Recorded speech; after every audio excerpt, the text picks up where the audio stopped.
سیدنا اکرمہ رضی اللہ تعالیٰ عنہ فرماتے ہیں کہ ایک ملک کا بادشاہ بہت ظالم اور کنجوس تھا، بڑا ظالم بادشاہ، اور ایسا عجیب و غریب کنجوس کہ اس نے اعلان کر دیا کہ میرے ملک میں اگر کسی نے مسکین یا فقیر کو صدقہ کیا تو اس کے کوئی غریب کی مدد نہ کرے، اگر ایسا کوئی کرے گا تو میں اس کے ہاتھ کاٹ دوں گا۔ یعنی خود غریب کی مدد بھی نہیں کرنی اور پورے ملک میں بھی کوئی غریب کی مدد نہ کرے۔ بڑا عجیب و غریب اعلان تھا۔ اچھا جناب، اب ایک خاتون تھی، لوگ تو خوف سے ڈر گئے تھے، کوئی صدقہ نہیں دے رہا تھا، کوئی خیرات نہیں دے رہا تھا۔ ایک دن فقیر مجبور ہو کر ایک عورت کے پاس آیا اور کہا مجھے اللہ کے راہ میں کچھ دو، میں بہت بھوکا ہوں، کھانے کے لیے کچھ نہیں۔ وہ عورت نے بھی بادشاہ کا اعلان سنا ہوا تھا، وہ بھی ڈری ہوئی تھی، اس نے بھی صدقہ دینے سے اس نے سوچا کہ صدقہ دوں گی تو میرے بھی ہاتھ کٹ جائیں گے، لیکن فقیر نے کہا مجھے اللہ عز و جل کی رضا کی خاطر کچھ تو کھانے کو دے دو۔ وہ التجا کرتا رہا، آخر اس عورت کے دل میں رحم آ گیا، اس عورت نے اس فقیر کو صدقہ دے دیا، کھانے کو دے دیا۔ اب 2 روٹیاں دی اسے کھانے کو، فقیر روٹیاں لے کر دعائیں دیتا ہوا چلا گیا۔ بادشاہ کو پتا چل گیا کہ ملک میں ایک ایسی عورت ہے جس نے کسی فقیر کو صدقہ دیا۔ اس نے اپنے بندے بھیجے اور اس خدا ترس رحم دل عورت کے دونوں ہاتھ کاٹ دیے گئے، اس کے دونوں ہاتھ کٹ گئے۔ اب میٹھے اسلامی بھائیوں، کچھ عرصے کے بعد بادشاہ نے اپنی والدہ سے کہا کہ مجھے اپنی مملکت کی سب سے حسین لڑکی سے شادی کرنی ہے۔ اس کی ماں نے جب معلومات کروائی تو پتا چلا پورے ملک میں ایک لڑکی سب سے زیادہ حسین ہے، مگر اس میں ایک خامی یہ ہے کہ اس کے دونوں ہاتھ نہیں ہیں۔ اس نے بادشاہ سے کہا، بادشاہ نے لڑکی کو دیکھا، اسے پسند آئی، اس سے شادی کر لی اور وہ عورت اب ملکہ بن گئی۔ جس نے 2 روٹیاں صدقہ کی، ہاتھ کٹ گئے، اب وہ بادشاہ کی زوجہ بن گئی۔ بڑی زندگی آرام سے گزرنے لگی، مگر ایک اور امتحان اس کی زندگی میں باقی تھا۔ پھر کیا ہوا کہ کیونکہ اور بھی اس کی بیویاں تھیں بادشاہ کی، نئی نویلی دلہن کے ساتھ بادشاہ بہت وقت گزارتا، بڑی نوازشات کرتا، دوسری جو بیویاں تھیں وہ حسد کرتی تھی۔ ایک مرتبہ بادشاہ طویل عرصے کے لیے ملک سے باہر گیا تو بادشاہ کی بیویوں کو اچھا موقع ملا، انہوں نے بادشاہ کو خط میں لکھا کہ تمہارے پیچھے تمہاری جو بیوی ہے، نئی دلہن جو ہے، وہ برے کام کرتی ہے، اس کا کردار اچھا نہیں۔ بادشاہ نے بغیر کسی تحقیق کے حکم دے دیا کہ میری بیوی کو اٹھایا جائے اور جنگل میں پھینک دیا جائے، محل سے نکال کر جنگل میں پھینک دو۔ اب وہ عورت جنگل میں پہنچ گئی، بیابان جنگل تھا، اس کا ایک بیٹا بھی ہو گیا تھا بادشاہ سے۔ اب اتنی دیر میں میرے میٹھے اسلامی بھائیوں، وہ عورت اس جنگل میں نہر میں پانی پینے کے لیے جھکی تو اس کے ہاتھ سے وہ بچہ بھی پانی میں گر گیا، زور زور سے رونے لگی، بچہ بھی پانی میں ہے، دونوں ہاتھ بھی نہیں ہیں، پکارے تو کسے پکارے؟ اچانک 2 خوبصورت نوجوان آئے، انہوں نے کہا آپ کیوں رو رہی ہیں؟ کہا میرا بچہ پانی میں چلا گیا ہے۔ اس نے فوراً اس نوجوان نے آگے جا کر اس بچے کو پانی سے نکالا، کہا اور آپ کو کچھ چاہیے تو بتائیے، کوئی اور آپ کی خواہش ہو تو بتائیے، کچھ اور آپ دعا کرنا چاہیں تو۔ اس عورت نے کہا کہ میرے ہاتھ مجھے واپس مل جائیں۔ ان نوجوانوں نے دعا کی، اللہ تعالیٰ نے دونوں ہاتھ بھی اسے واپس کر دیے۔ اب ان نوجوانوں نے اس عورت کو کہا کہ آپ جانتی ہیں ہم کون ہیں، ہم دونوں کون ہیں؟ عورت نے کہا میں تو نہیں جانتی، البتہ یہ معلوم ہے آپ کی برکت سے میرا بچہ بھی مل گیا، میرے ہاتھ بھی واپس آ گئے۔ وہ 2 نوجوان کہتے ہیں ہم تیری وہی 2 روٹیاں ہیں جو تو نے غریب سائل کو دی تھیں۔ صدقہ اللہ کی راہ میں خرچ کرنا کب کہاں کام آتا ہے۔ اس عورت کو 2 روٹیوں کے بدلے 20 روٹیاں نہیں ملیں، حضرت رابعہ بصریہ کو 20 روٹیاں ملی تھی۔ ہو سکتا ہے کوئی کیلکولیشن کرنے والا کہے یار میں 1000 روپے دوں گا 1 لاکھ روپے مل جائیں گے، نہیں ملے، مگر اس کو ہاتھ واپس مل گئے، بچہ واپس مل گیا۔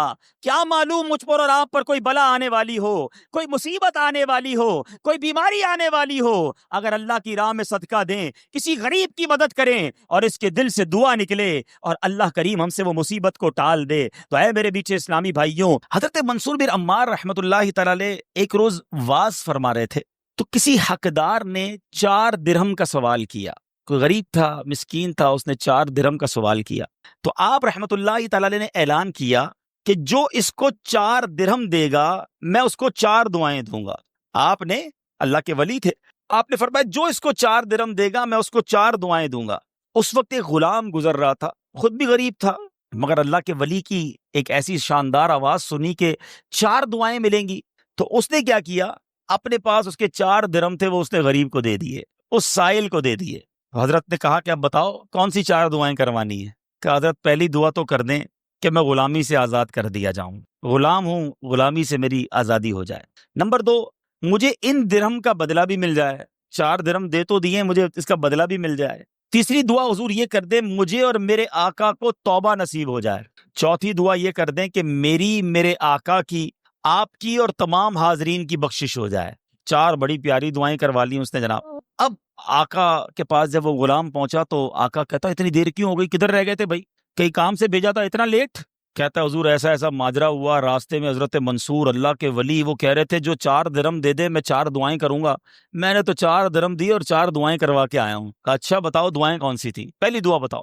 کہا حضور میں نے پہلی دعا تو کی کہ اللہ مجھے غلامی سے آزاد کر دے۔ آقا کہتا ہے جا تو غلامی سے آزاد ہے۔ پہلی دعا فوراً قبول ہو گئی نا، پہلے آقا کو دعا سنائی، آقا کہتا جا تو غلامی سے آزاد۔ کہا بتا دوسری دعا کون سی کروا کے آیا؟ کہا حضور دوسری دعا میں نے یہ کی کہ جو 4 درہم میں نے دیے ہیں مجھے اس کا بدلہ مل جائے۔ غریب آدمی تھا ظاہر ہے، تو آقا نے کہا کہ میں نے تجھے 4 درہم کے بدلے 4000 درہم دیے۔ ارے بھائی واہ بھائی، تیسری دعا بتا کون سی کروا کے آیا؟ کہا حضور تیسری دعا میں نے کی کہ مجھے اور میرے آقا کو گناہوں سے توبہ کی توفیق نصیب ہو۔ یہ سنتے ہی آقا واقعی آقا تھا، اس کی زبان پر استغفار جاری ہو گیا، کہنے لگا یا اللہ میں اپنے پچھلے سارے گناہوں سے توبہ کرتا ہوں۔ کہا بتا چوتھی دعا کیا کروائی تھی؟ کہا حضور چوتھی دعا یہ تھی کہ آپ کی یعنی میرے آقا کی، میری اور تمام حاضرین اجتماع کی مغفرت ہو جائے۔ یہ سن کر آقا نے کہا 3 باتیں تو میرے اختیار میں تھی، وہ میں نے کر لی، چوتھی میرے ہاتھ میں نہیں ہے، مغفرت کرنا تو اللہ کا کام ہے نا۔ اسی رات آقا نے خواب میں کسی کہنے والے کو سنا کہ جو تمہارے اختیار میں تھا وہ تم نے کر دیا، اور میں ارحم الراحمین ہوں، میں نے تمہیں، تمہارے غلام کو، منصور بن عمار کو اور تمام حاضرین کو بخش دیا ہے۔ کیا بات ہے، کیا بات ہے، سبحان اللہ ہے۔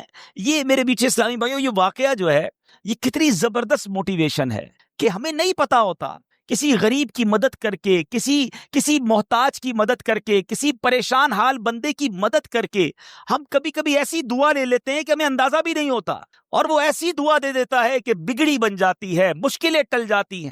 یہ دعائیں لینے والے بنیے، اللہ کی راہ میں خرچ کریں گے۔ آج واقعی میں صحیح بتا رہا ہوں، تو یہ بعض اوقات ایک کیفیت ہوتی ہے انسان کی کہ جب انسان کسی کی مدد کرتا ہے یا کوئی ایسا کام کرتا ہے جس سے کسی کے دل سے دعا نکلتی ہے، اور یہ تو اللہ کے ولی تھے نا، انہوں نے ہاتھ اٹھا کر یہ 4 دعائیں کی، تو سیکھنے کو یہ ملا کہ بعض اوقات اللہ کی راہ میں خرچ کر کے ہم وہ حاصل کر سکتے ہیں جو برسوں میں حاصل نہیں کر سکتے، وہ نعمتیں، وہ برکتیں حاصل ہو جاتی ہیں، وہ پریشانیاں دور ہو جاتی ہیں، کیونکہ روایتوں کا مضمون ہے کہ صدقہ بیماریوں کو ٹالتا ہے، صدقہ برائی کے 70 دروازے کو بند کرتا ہے، صدقہ بلا کو نیچے نہیں اترنے دیتا۔ ایک بڑی بات یاد رکھیے گا، ہمیں نہیں پتا ہوتا، ہم صبح اٹھتے ہیں مثال کے طور پہ اور کوئی بلا آنے والی ہوتی ہے، حدیثوں کا مضمون ہے جب انسان صدقہ دیتا ہے نا تو بلا اوپر سے اترتی ہے، صدقہ جا کے اسے روک لیتا ہے، انٹرسیپٹ کرتا ہے، اور یہ لڑائی جاری رہتی ہے، صدقہ بندے پر بلا اترنے نہیں دیتا۔ اب بعض اوقات کیا ہوتا ہے، کئی لوگ ہوں گے جو بیانات بھی سنتے ہیں، کتابوں میں بھی پڑھتے ہیں کہ اللہ کی راہ میں 1 خرچ کرو 10 ملتا ہے۔ اب وہ ہو سکتا ہے مسجد میں ڈبے میں 100 روپے ڈالیں اور شام دکان پہ انتظار کر رہے ہوں کہ ابھی تک 1000 روپے بنے نہیں ہیں، مولانا صاحب نے تو کہا تھا 1 کا 10 ہو جائے گا، کسی فقیر کو 10 روپے دیے انتظار کر رہے ہیں، 100 روپے کہاں ہے بھائی، ملٹی پلائی بائی 10 ہو کے ملنا چاہیے تھا۔ تو ہم صرف مالی فائدہ سوچ رہے ہیں۔ میں آپ سے پوچھنا چاہتا ہوں، آپ نے اللہ کی راہ میں خرچ کیا 1000 روپے، 10,000 روپے یا 1,00,000 روپے، اور اب آپ منتظر ہیں کہ ملٹی پلائی ہو جائے، لیکن کیا معلوم آپ کے گھر میں آگ لگنے والی تھی، کیا معلوم آپ کا روڈ پر ایکسیڈنٹ ہونے والا تھا، کیا معلوم آپ کا بچہ جو باہر کھیل رہا تھا اس پر کوئی خطرناک بلا آنے والی تھی، مگر آپ نے جو صدقہ دیا اس سے وہ بلا ٹال دی گئی۔ مجھے بتاؤ وہ 1000 کا 10,000 ہونا اچھا تھا یا ہم پر اتنی بڑی بلا کا ٹلنا اچھا تھا؟ تو ہمیشہ اللہ کی راہ میں صدقہ دیجئے، آپ یقین کریں آپ خوشحال ہو جائیں گے، آپ کی مشکلیں آسان ہوں گی۔ مگر دوبارہ وہی بات کروں گا کہ نیت اچھی ہو، صدقہ دیتے وقت، خرچ کرتے وقت، کسی کی مدد کرتے وقت احسان نہ جتانا۔ یاد نہیں تجھے تیرے بچے کی شادی میں نے کرائی تھی، بھول تو نہیں کیا قرضہ میں نے دیا تھا، ہاں تو ریڈی لگاتا تھا، میں نے تجھے جناب دکان کا کرایہ دیا تھا، یہ احسان جتا کر تو صدقہ ضائع ہو جائے گا۔ یا ایھا الذین آمنوا لا تبطلوا صدقاتکم بالمن والاذی، اے ایمان والو اپنے صدقے ضائع نہ کرو احسان جتا کر، تکلیف پہنچا کر۔ تو کچھ لوگ صدقہ دیتے بھی ہیں، مدد کرتے بھی ہیں، پھر ساری زندگی جتا رہے ہوتے ہیں. تو یہ بربادی ہے، یہ نہ کریں. بس اللہ کے لیے، اللہ کی رضا کے لیے آپ خرچ کریں اور پھر دیکھیں اس کی برکتیں کیسے ملتی ہیں. قرآن میں اللہ تبارک و تعالیٰ اپنی راہ میں خرچ کرنے والوں کو کیسا مژدہ سناتا ہے، کیسی خوشخبری ہے، کیسا فرمان ہے. اللہ فرماتا ان المصدقین والمصدقات واقرضوا اللہ قرضا حسنا یضاعف لهم ولهم اجر کریم. بے شک صدقہ دینے والے مرد اور صدقہ دینے والی عورتیں اور وہ جنہوں نے اللہ کو اچھا قرض دیا ان کے دونے ہیں اور ان کے لیے عزت کا ثواب ہے. اب کمال یہ ہے، یہ ایک جگہ نہیں، قرآن میں کئی جگہ اللہ تبارک و تعالیٰ نے قرض کا لفظ استعمال کیا ہے. کوئی اللہ کو جو اچھا قرض دے؟ مجھے ایک بات بتائیے، میں آپ میں سے کسی کو کوئی 10,000 روپے رکھوائے اور تھوڑے دنوں بعد کہے کہ ذرا وہ 10,000 میں سے 5,000 روپے دے دو، تو اس 5,000 دینے والے نے کوئی کمال کیا؟ اس کا تو کوئی کمال نہیں نا. پیسے میرے تھے اور میں نے کہا کہ میرے 10,000 میں سے 5,000 مجھے دے دو. کیا کمال کیا؟ میرے پیسے دے واپس دے دیے. مگر اللہ کی شان دیکھو، اللہ کی کرم نوازی دیکھو، شان کریمی دیکھو. ہم سب کو دانا دانا اس نے دیا ہے. ہم تو پیدا ہوئے تھے، کپڑے بھی جسم پر نہیں تھے، ہیں؟ کھانے کو اس نے دیا، پہننے کو اس نے دیا، گھر اس نے دیا، مال اس نے دیا، سب اس نے دیا. مگر جب اس کی راہ میں خرچ کرنے کی باری آتی ہے تو کہتا ہے، فرماتا ہے قرآن میں، ہے کوئی جو اللہ کو اچھا قرض دے؟ اللہ کا مال ہے، ہم نے کیا کمال کرنا تھا؟ ہم خرچ کرتے، وہ کچھ بھی نہ دیتا اس کے بدلے، پھر بھی اسی کا مال تھا. مگر مہربانی دیکھو، مال بھی وہ دیتا ہے، توفیق بھی وہ دیتا ہے، خرچ کریں تو ثواب بھی وہی دیتا ہے، عطا بھی وہی کرتا ہے. اور علماء نے بڑی زبردست اس میں ڈیبیٹ کی ہے، مفسرین نے بحث کی ہے کہ جناب ان آیتوں میں قرض کا لفظ کیوں لایا گیا. اللہ اکبر ہے. فرمایا جب آپ اور میں، دنیا میں بندہ کسی کو قرضہ دیتا ہے نا تو امید ہوتی ہے یہ قرضہ واپس ملے گا. اگر امید نہ ہو تو پھر یہ قرض نہیں ہے، پھر تو تحفہ ہو جائے گا نا. آپ کسی کو تحفہ دے دیں تو آپ کو پتہ یہ واپس نہیں آئے گا. لیکن قرضہ دیتے وقت آپ طے کرتے ہیں کتنے دنوں میں دو گے، کب دو گے، کیسے لوٹاؤ گے. تھوڑی بندہ معلومات بھی کرتا ہے، یار قرضہ دے رہا ہوں، واپس ملے گا نہیں ملے گا. تو قرض کی جب بھی لفظ لون آئے گا، قرض آئے گا، اس کا مطلب یہ کہ یہ واپس ملنا ہے. تو اللہ نے قرآن میں گویا وعدہ فرما لیا ہے کہ تم جو میری راہ میں خرچ کرتے ہو، یہ اللہ کو قرض دینا ہے، یہ تمہیں واپس ملے گا، یہ لوٹایا جائے گا اور زیادہ دیا جائے گا. تو ہمیں اللہ کی راہ میں خرچ کرتے وقت یہ ذہن رکھنا چاہیے. سبحان اللہ. اب بانٹنے سے کیا گھٹتا ہے؟ بڑی خوبصورت حدیث پاک ہے، ذرا سمجھیے گا. ایک بار حضرت عائشہ صدیقہ رضی اللہ تعالی عنہا سے مروی ہے کہ اہل بیت نے، نبی پاک کے گھر والوں نے ایک بکری ذبح کی اور پیارے آقا علیہ الصلوۃ والسلام تشریف لائے. بکری ذبح کی اور انہوں نے کچھ تقسیم بھی کر دی تھی. حدیث کا مضمون ہے، نبی پاک آئے اور ارشاد فرمایا کہ اے عائشہ کیا بچا ہے؟ بکری کو کاٹا تھا، تقسیم کی، کیا بچا ہے؟ عرض کی گئی کہ حضور کاندھے کے سوا کچھ نہیں بچا ہے. کاندھے کا گوشت بچا لیا گیا ہوگا، باقی بانٹ دیا. نبی پاک نے ایک جملے میں ساری بات سمجھا دی، اگر آپ سمجھ جائیں. آقا نے فرمایا عائشہ کاندھے کے سوا سب بچ گیا ہے. بات آ رہی ہے سمجھ میں؟ کہا کیا گیا؟ حضور کاندھا بچ گیا ہے، کاندھے کے سوا کچھ نہیں بچا.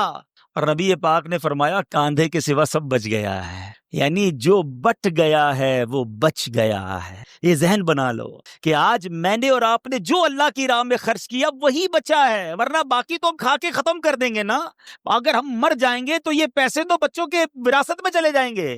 میرے لیے کیا بچا ہے؟ میرے لیے وہی بچا ہے جو میں نے آگے بھیج دیا ہے، جو بانٹ دیا ہے، جو خرچ کر دیا ہے. عقل اگر آ جائے ہمیں، اللہ کرے کہ ہمیں اس بات کی سمجھ آ جائے کہ آج اگر خوشحالی ہے، آج اگر مال جیب میں ہے، بینکوں میں پڑا ہے، گھر خالی پڑے ہیں، یہ خالی پڑے رہ جائیں گے اور میں دنیا سے چلا جاؤں گا. اگر میں چاہتا ہوں یہ آخرت کے اکاؤنٹ میں جمع ہو جائیں، میں یہ پیسہ لے کر جنت میں جاؤں اور اس پیسوں کے بدلے جنت کی نعمتیں کما لوں، تو مجھے یہاں یہ اللہ کی راہ میں خرچ کرنا پڑے گا. اور یہ بات میں نہیں کہہ رہا، آپ اور میں یہاں رہنے والے بھی، یہاں بھی کمیٹی ڈالی جاتی ہوگی، BC ہوتی ہوگی کہ تھوڑے تھوڑے پیسے جس میں جمع ہوتے ہیں اور وقت پر مل جاتے ہیں. انسان کمیٹی ڈالتا ہے کہ یار کبھی برے وقتوں میں کام آئے گی، بچی کی شادی میں کام آئے گی. ایسا ہوتا ہوگا نا آپ کے یہاں بھی. اب میں آپ کو حدیث قدسی سناتا ہوں. حدیث قدسی ہے جس کا مضمون ہے اے ابن آدم اپنا مال میرے پاس جمع کرا دے. اللہ فرماتا ہے اے ابن آدم اپنا مال میرے پاس جمع کرا دے، نہ جلے گا، نہ ڈوبے گا، نہ کم ہوگا. میں تجھے اس دن لوٹاؤں گا جس دن تجھے ایک ایک نیکی کی ضرورت ہوگی. ہے سیکیورٹی ڈپازٹ. یہ بعض اوقات جو مسجد میں ہمارے آگے سے ڈبہ جاتا ہے نا، یا کبھی کوئی اسلامی بھائی جھولی لے کے بیٹھے ہوتے ہیں، یہ جب جیب سے آپ پیسے نکال کے ڈالتے ہو نا، اس وقت ذہن بناؤ کہ یہ جا نہیں رہا، یہ جمع ہو رہا ہے میرے آخرت کے اکاؤنٹ میں. اور ڈال دوں یار، ابھی آج کل پیسے اچھے ہیں، تھوڑے اور ڈال دوں، جمع ہو جائے، ادھر ملے گا.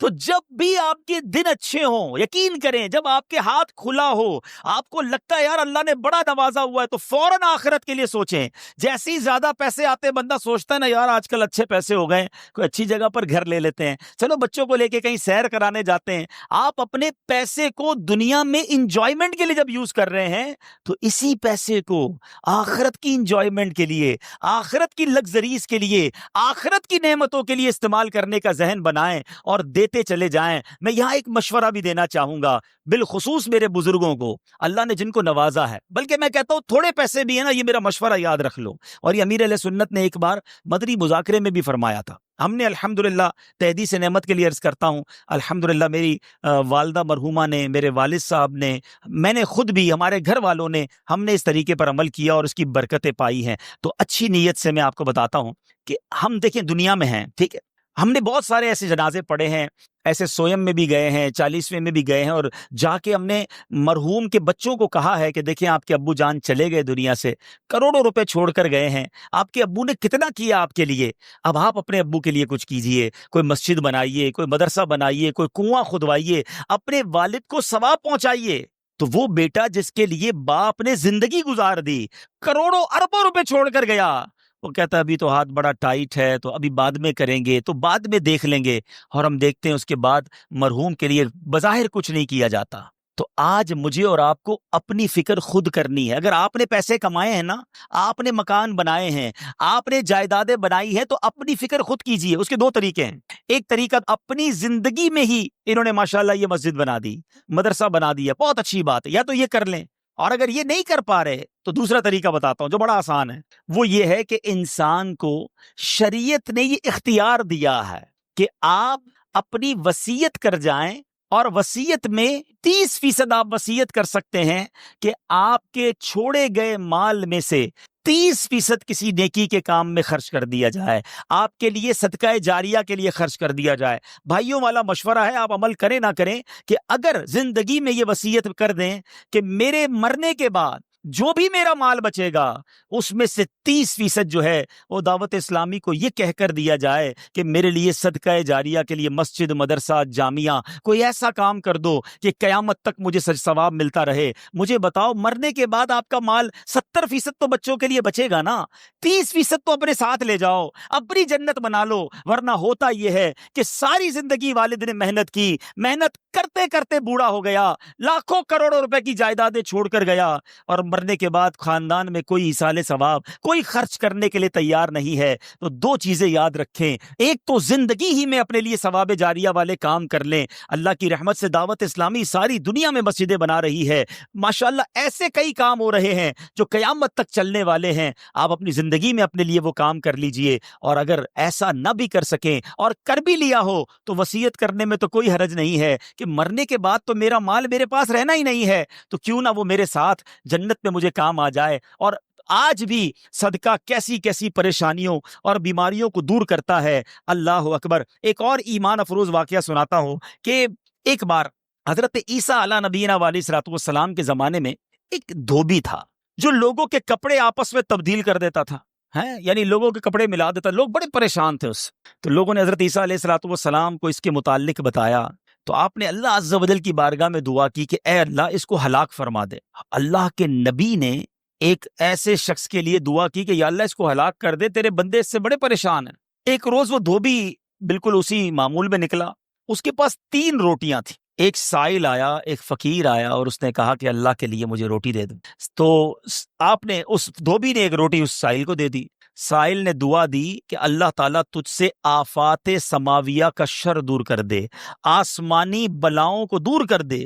دھوبی بڑا متاثر ہوا، بڑی پیاری دعا دی. ایک اور روٹی بھی دے دی. اس سائل نے دعا دی کہ اللہ تعالیٰ تجھے جملہ آفتوں سے محفوظ رکھے. اس نے تیسری روٹی بھی دے دی. اب اس سائل نے دعا دی اللہ تجھے توبہ کی توفیق عطا فرمائے. اب اس دوران ایک بڑا سانپ اس کی گٹھڑی میں داخل ہو چکا تھا، کیونکہ حضرت عیسیٰ نے دعا کی تھی اس کو ہلاکت کی۔ ایک بڑا سا سانپ جو ہے اس کی کپڑوں کی گٹھڑی میں داخل ہو چکا تھا۔ جب دھوبی نے کپڑے لینے کا ارادہ کیا تو اس سانپ نے اسے ڈسنا چاہا، ایک فرشتے نے اسی وقت سانپ کو لوہے کی لگام ڈال دی اور دھوبی سلامتی کے ساتھ واپس آ گیا۔ لوگوں نے حضرت عیسیٰ علیہ السلام سے کہا کہ یا روح اللہ، آپ نے دعا کی تھی، یہ بندہ تو ایسے ہی ہٹا گٹا گھوم رہا ہے، بالکل ٹھیک، کچھ مسئلہ ہی نہیں ہوا اس کے ساتھ، سلامت۔ تو آپ نے اس دھوبی کو بلایا، بتا تو نے کون سی ایسی بھلائی کی ہے، میں نے تیری ہلاکت کی دعا کی اور تو بالکل سلامت گھوم رہا ہے۔ وہ کہتا حضور میں نے 3 روٹیاں صدقہ کی ہیں، اتنے گناہ، اتنی خطائیں، سارا شہر پریشان، مگر جب صدقہ کیا 3 روٹی کا، آپ نے اس سانپ سے پوچھا کہ تو نے قتل کیوں نہیں کیا، تیری تو ڈیوٹی تھی نا۔ تو سانپ کہتا ہے اے اللہ کے نبی، اللہ نے آپ کی دعا تو قبول فرما لی، مجھے ہلاک کرنے کے لیے بھیج بھی دیا، مگر جب اس دھوبی نے ایک سائل کو صدقہ دیا تو ایک فرشتے نے مجھے لوہے کی لگام ڈال کر روک لیا۔ اب وہ دھوبی بھی سارا واقعہ سن رہا تھا کہ اتنے گناہ ہیں، سامنے ایک چھوٹا سا صدقہ کیا، میری ہلاکت رک گئی۔ اس دھوبی نے بھی توبہ کر لی، اپنے گناہوں سے تائب ہو گیا۔ کیا سیکھنے کو ملا؟ صدقہ بلاؤں کو ٹالتا ہے، صدقہ مصیبتوں کو ٹالتا ہے، صدقہ عمر پہ برکت لاتا ہے۔ ایک بار حضرت داؤد علیہ نبینا علیہ الصلوۃ والسلام کے پاس ایک شخص تھا اور وہ حضرت ملک الموت آئے اور اس کو بڑا گھور کے دیکھنے لگے۔ تو تھوڑی دیر کے بعد ملک الموت تو چلے گئے، تو آپ نے اس شخص نے کہا کہ حضور یہ کون تھا جو مجھے گھور رہا تھا؟ آپ نے کہا ملک الموت تھے۔ ملک الموت سے پوچھا کہ تم کیوں گھور رہے تھے؟ کہا کہ یہ بندے کی اب 3 دن زندگی رہ گئی ہے، اب 3 دن کے بعد یہ دنیا سے چلا جائے گا۔ تھوڑے دن ہوئے تو وہ بندہ گھوم رہا ہے، پھر رہا ہے آپ کے سامنے، ملک الموت آیا۔ آپ نے کہا تم نے تو کہا تھا 3 دن میں اس کی روح قبض کرنی، یہ تو بالکل ٹھیک ہے، کوئی مسئلہ ہی نہیں۔ کہا حضور 3 دن ہی باقی تھے، میں نے روح قبض کرنے پہنچنا تھا، جس دن پہنچنا تھا اس دن یہ بندہ گھر سے باہر نکلا، ایک غریب نے صدا لگائی، ایک فقیر نے پکارا، اس نے 20 درہم اس کو دیے، اس فقیر نے اس کو دعا دی، اللہ نے وہ دعا ایسی قبول کی کہ ہر درہم کے بدلے اس کی عمر میں 1 سال کا اضافہ فرما دیا۔ 20 سال عمر بڑھ گئی ہے اس کی۔ اب ذرا سوچئے میٹھے اسلامی بھائیوں، ایسے کئی واقعات ہیں، کئی باتیں بتا دی جاتی ہیں، کئی باتیں پتہ نہیں ہوتی۔ ہو سکتا ہے ہماری بھی آخری وقت آنے والا ہو، اللہ نے کسی کی دعا سے بڑھا دیا ہو، ہمارا بھی کوئی برا وقت آنے والا ہو، کوئی اللہ نے نیکی کروا دی، ہم بچ گئے ہوں، تو کرتے رہا کرو نیکی، جچاؤ نہ، دکھاؤ نہ، بتاؤ نہ، کرتے رہا کرو۔ اللہ کریم ہے، وہ نیکوکاروں کا اجر ضائع نہیں کرتا، وہ ضرور عطا فرماتا ہے۔ اور کیسے عطا فرماتا ہے؟ ایسے ایسے واقعات ہیں کہ سنے تو ایمان تازہ ہو جاتا ہے۔ مثال کے طور پہ حضرت سیدنا حبیب عجمی رحمۃ اللہ تعالی علیہ کے دروازے پر ایک سائل نے دستک دی، تو آپ کی زوجہ محترمہ جو ہے وہ آٹا گوندھ کے رکھا تھا اور پڑوس سے آگ لینے گئی تھی۔ پہلے زمانے میں لکڑی وغیرہ آگ کے لیے لینی ہوتی تھی، آٹا گوندا ہوا تیار تھا، آپ نے وہی آٹا اٹھایا اور اس سائل کو دے دیا۔ آپ کی زوجہ آئیں کہ آٹا کدھر گیا؟ کہ غریب آیا تھا، اس کو ضرورت تھی، میں نے گوندا ہوا آٹا دے دیا۔ بولے بہت اچھا کیا، مگر ہم نے بھی تو کھانا ہے نا، ہمارے لیے تو کچھ نہیں چھوڑا، آپ نے سارا ہی دے دیا۔ اب تھوڑی دیر ہوئی تو کیا ہوتا ہے کہ دروازے پر دستک ہوتی ہے، ایک بندہ ایک بہت بڑا تھال لے کر پکی ہوئی روٹیاں بھی لاتا ہے اور سالن بھی لاتا ہے۔ آپ اپنی زوجہ سے کہتے ہیں دیکھ لو، دیا آٹا تھا، روٹیاں بھی پکے آ گئیں، ساتھ سالن بھی آ گیا ہے۔ تو یہ بلیف ہوتا تھا، اللہ والوں کا یقین ہوتا تھا کہ یہ خرچ کیا ہے، یہ ملنا ہی ملنا ہے۔ اللہ کرے کہ ہم اللہ کی راہ میں بس خرچ کرنے والے، صدقہ دینے والے، اللہ کی راہ میں دل کھول کر خرچ کرنے والے بن جائیں۔ ڈھونڈیے، آپ کے پڑوس میں کوئی پریشان ہوگا، تلاش کیجئے، آپ کے رشتہ داروں میں کوئی غریب پریشان ہوگا، آپ کے دوستوں میں پریشان ہوگا۔ اچھا ایک اور بات بتاؤں، جو واقعی صحیح معنوں میں سفید پوش ہوتے ہیں نا، وہ بولتے نہیں ہیں کسی کو۔ آپ کہیں گے یار کسی دوست نے تو کچھ مدد مانگی ہی نہیں ہے، رشتہ دار تو کوئی آیا ہی نہیں گھر پہ، پڑوسی نے تو کبھی کچھ نہیں کہا، وہ کہیں گے نہیں۔ آپ ڈھونڈیے، تلاش کیجئے، جنت میں گھر چاہیے نا، ہیں؟ مثال دیتا ہوں، آپ کو کوئی یہ کہے کہ جناب کسی پریشان حال کو ڈھونڈ کر 1000 روپے دو اور اس کے بعد فلاں بینک سے 1 لاکھ روپے لے لو، تو پھر پریشان حال فوراً مل جائے گا۔ سیدھا سیدھا ابھی ڈھونڈتا ہوں جناب، 1000 کیوں، 2000 دوں گا تو 2 لاکھ نہیں ملیں گے، تو بندہ یہ کہے گا نا۔ تو آپ کو سامنے نفع نظر آئے تو سب پریشان حال بھی مل جائے گا۔ اللہ کے بندوں، جنت میں محل کا وعدہ ہے، ڈھونڈیے نا۔ آپ کے غریب رشتہ دار پریشان ہوں گے، کسی کی بچی کی شادی ہونے والی ہوگی، کوئی بیچارہ گھر میں اچھا کھانا نہیں کھاتا ہوگا، چلے جائیں اس کے گھر اور اس کی کچھ مدد کر کے آئیں۔ اور ایک اور بات بھی بتا دوں، بعض اوقات جب یہ پریشان حالوں کی پریشانیاں دور کرنے کی بات ہوتی ہے نا، تو بندہ سمجھتا ہے یار یہ پیسے سے ہی دور ہوگی، میں تو ہوں ہی غریب، تو یہ بھی نہیں ہے۔ ہر پریشانی پیسے سے دور نہیں ہوتی. اگر پریشانیوں کا حل پیسہ ہوتا تو دنیا میں کوئی مالدار پریشانی نہ ہوتا. اس کو پریشانی آتی، پیسے خرچ کرتا، پریشانی دور کر دیتا. ایسا نہیں ہے. ہر پریشانی کا مداوا، ہر پریشانی کا سولوشن پیسہ نہیں ہے. آپ کو یہ نہیں کہا گیا کہ جو مالی مدد کرے گا اسے جنت میں محل دیا جائے گا. جو کسی مسلمان کی پریشانی دور کرے، بعض اوقات حوصلہ دینے سے پریشانی دور ہو جاتی ہے، ہمت دلانے سے پریشانی دور ہو جاتی ہے. یار گھبرانا نہیں، میں تمہارے ساتھ ہوں، ٹینشن مت لینا، میں بیٹھا ہوں. بیمار ہے، اس کے گھر چلے گئے، تھوڑی دیر اس کے ساتھ بیٹھے، اسے ڈاکٹر کے پاس لے گئے. کسی کا بیچارے کا کوئی معاملہ ہے تو ساتھ جا کر وہ معاملہ حل کروا دیا. یہ کبھی کبھی کچھ اچھے میٹھے بول بھی پریشانی دور کر دیتے ہیں. لیکن ہمیں اچھے بول بھی تو آنے چاہیے، مسکرانا بھی تو آنا چاہیے، حوصلہ دینے بھی تو آنا چاہیے. سیدی اعلیٰ حضرت امام اہل سنت کمال کی بات لکھتے ہیں. آپ فرماتے ہیں شربت نہ دیں کریں بات لطف سے. شربت نہیں پلانا، نہ پلاؤ، اچھی بات تو کر لو یار. شربت نہ دیں کریں بات لطف سے. یہ شہد ہو تو پھر کسے پرواہ شکر کی ہے. بعض اوقات مسکرا کر مل لینا بندے کے دکھ دور کر دیتا ہے. چند اچھی باتیں. ہمیں آ کر کوئی کہتا نا یار بڑی بیمار ہوں، پریشان ہوں، اچھا چلو ٹھیک ہے یار، اب کل سے ٹائم پہ آ جانا. ارے اللہ کے بندے، اس نے اپنی پریشانی بتائیے، تھوڑا اس سے ہمدردی تو کریں. اچھا کیا ہو گیا، خیر تو ہے، کیسے بیمار ہو گئے، ڈاکٹر کو دکھایا کہ نہیں، میری ضرورت ہے تو بتائیں، کوئی کام ہو تو بتائیں. آپ نے پیسے دیے ان 5 جملوں میں؟ نہیں دیے نا، مگر کیا بتاؤ اس کا درد کم نہیں ہو گیا ہوگا، اس کو حوصلہ نہیں مل گیا ہوگا. یاد رکھو میٹھے اسلامی بھائی، یہ جو الفاظ ہیں نا، ہماری باتیں ہیں، یہ الفاظ زخم پر مرہم کا کام بھی کرتے ہیں، اور یہی الفاظ زخم پر نمک کا کام بھی کرتے ہیں. ہم بعض اوقات کسی کے زخموں پر نمک چھڑک دیتے ہیں. وہ پریشان ہے، تکلیف میں ہے، مصیبت میں ہے، اور اس کو ایسا جملہ کہہ دیتے ہیں کہ اس کی پریشانی بہت بڑھ جاتی ہے. اور کبھی کبھی چند اچھے جملے انسان کا غم بلا دیتا ہے. اللہ کے واسطے اچھا بولنا سیکھیے، نرم ہو جائیے، شفیق ہو جائیے. مثال کے طور پہ کوئی بندہ آیا کہ یار اسکوٹر کا ایکسیڈنٹ ہو گیا، اور میں نے تو پہلے ہی پتا تھا تیرا ایکسیڈنٹ ہونا ہے، تو چلاتا ہی صحیح نہیں ہے، پہلے ہی تیزی سے چلاتا ہے. کیوں چلاتا ہے اسکوٹر جب چلانے نہیں آتی؟ اب بتاؤ بندہ کہ یار ایکسیڈنٹ بھی ہوا ہے، اس کے باتیں بھی سنوں میں، تو یہ زخم پر نمک ہو گیا نا. آپ یہ باتیں بعد میں سمجھا لینا کہ یار تیز مت چلایا کرو، مگر ابھی تو حوصلہ دیں، ابھی تو بیچارے کی طبیعت پوچھیں، ابھی تو اس کی پریشانی دور کریں. تو ایسی بہت ساری مثالیں ہیں کہ جب بھی ہمارے پاس کوئی پریشان حال آئے نا، تو اسے اچھی بات کریں، حوصلہ دیں، پریشانی دور کریں. تو انشاءاللہ میں بھی کوشش کرتا ہوں، آپ بھی کوشش کریں کہ انشاءاللہ رجب میں ضرور کسی کی پریشانی دور کریں گے انشاءاللہ. اب یہ سینکڑوں اسلامی بھائی یہاں بیٹھے ہیں، ہم سب ایک ایک کی پریشانی دور کریں گے تو ہزاروں مسلمانوں کی پریشانیاں دور ہو جائیں گی نا.